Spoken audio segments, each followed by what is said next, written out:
Қайырлы күн, достар.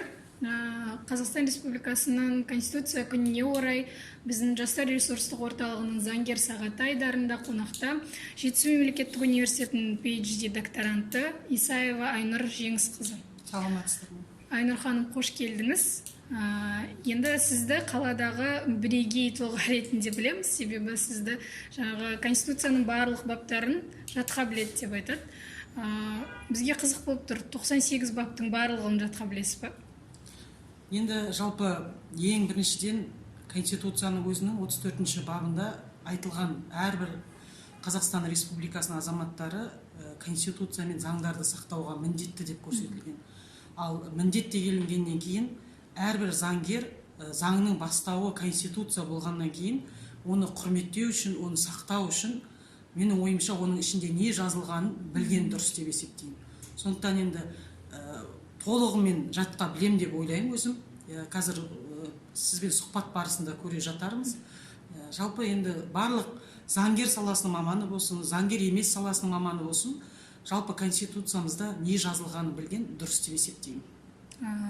Енді онда соны білу үшін сізге Конституцияның әр жерінен сұрақ қояйын. Мен баптың санын айтам, сіз толық мазмұнын айтып кетсеңіз. 58-ші бап. 58-ші бап жалпы бұл Конституцияның парламентке арналған бөлім бұл. 58-ші бап парламент палата төрағаларына арналған. Төрағаларды сенат және мәжілісті кім басқаратындығы көрсетіледі. Яғни сенаттың төрағасының кандидатурасын Қазақстан Республикасының президенті тағайындайтындығын, мәжілістің кандидатурасын палата депутаттарының өзі тағайындайтындығы туралы айтылады. Және палата төрағалары өз еркімен бас тартуға құқығы бар төрағалық қызметтен, және оларды кім тағайындады, сол тағайындаған адамдардың кері шақырып алуға құқығы бар екендігі көрсетіледі. Енді 96-ші бап. Бұл қорытынды және өтпелі ережелер. 96-шы бап бұл министрлер кабинетіне арналған. Қазақстан Республикасында министрлер кабинетінің қызметі Қазақстан Республикасының үкіметінің қызметіне, оның міндеттеріне сәйкес келеді деп көрсетілген, онда тармағы жоқ. 86-шы бап. 86-шы бап бұл жергілікті мемлекеттік басқару және өзін-өзі басқару деген бөлімге арналған. Бұл жерде 86-шы бап маслихат депутаттарына арналады.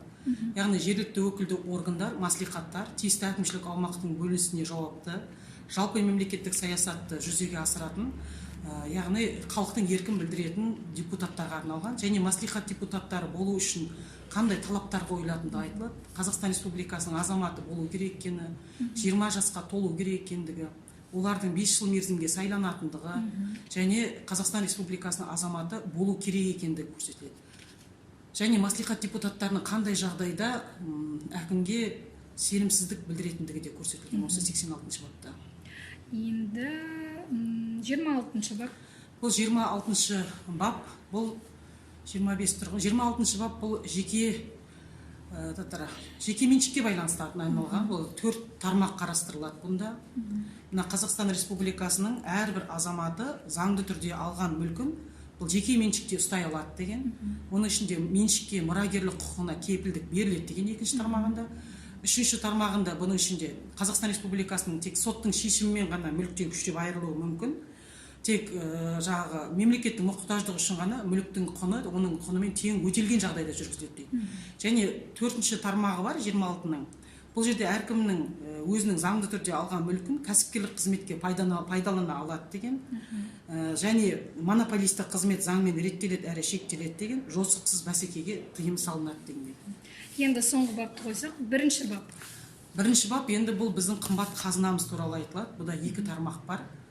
Қазақстан Республикасы өзін демократиялық, зайырлы, құқықтық, әлеуметтік мемлекет ретінде орнықтырады. Оның ең қымбат қазынасы адамның өмірі, құқығы және бостандығы делінген. Екінші тармағында бұл жерде республика қызметінің түбегейлі принциптері айтылады. Оған не кіреді? Қоғамдық татулық, саяси тұрақтылық, бүкіл халықтың игілігін көздейтін экономикалық даму, қазақстандық патриотизм, мемлекет өмірінің аса маңызды мәселелерін демократиялық әдістермен шешу немесе парламентте дауыс беру деп аталады. Рахмет. Барлық баптарды жатқа білетініңізге көзіміз жетті. Енді жалпы жастар тұрғысында әрбір жастың жас үшін конституцияның маңызы туралы айтып кетсеңіз. Енді мен жалпы заңгер саласының мамандарына дәріс беріп жатқан кезде бұл конституциялық құқық деген өзі пән бар.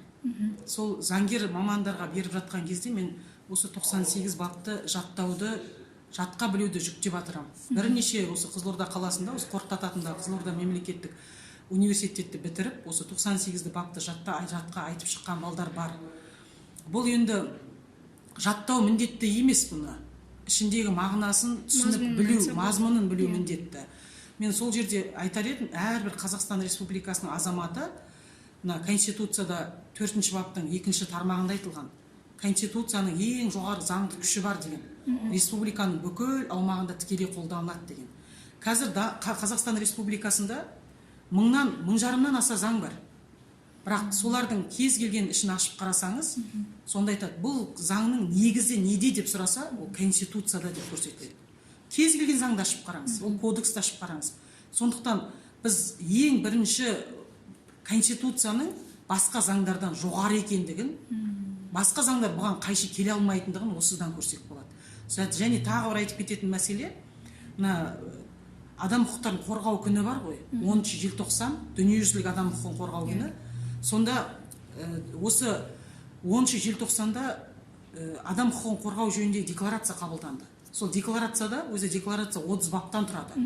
Біріккен ұлттар ұйымының құрамына қай мемлекет кірді, сол кірген мемлекеттердің барлығы дерлік міндетті түрде сол көрсетілген 30 бапты өз мемлекетінің конституциясына енгізу қажет.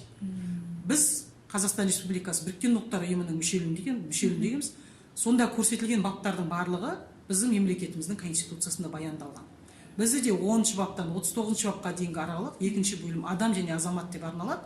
Яғни 30 бап бізде де қарастырылған. Айнұр ханым, сұхбатыңызға көп рахмет. Енді біздің конституция күніне орай біздің жастарға лебізіңізді айтып кетсеңіз. Енді жалпы барлықтарыңызды 25 жылдығы биыл Қазақстан Республикасының конституциясының қабылданғанына, жаңа айтып жатыр қой, 90-шы баптың өзінде көрсетілген осы республикалық референдумның нәтижесі сол 30 тамызда шықты. Сол күн Конституция күні деп аталды, мемлекеттік мереке деп аталды, ол күні арнайы демалыс күні. Сондықтан барлықтарыңызды осы Қазақстан Республикасының Конституция күнімен шын жүрегімнен құттықтаймын. Еліміз тыныш болсын, біз демократиялық мемлекетпіз, халықтың еркін білдіретін міндетті еліміз.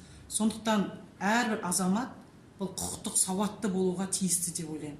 Яғни заңды білу, оны есту, оқу, үйрену ешқашан адамға артықшылық етпейді. Сондықтан жастар тарапынан мен барлық жастарға осы еліміздің заңын құрметтеуге, оны сақтауға, оны үйренуге, біреуге үйретуге жалықпаған дұрыс деп есептеймін.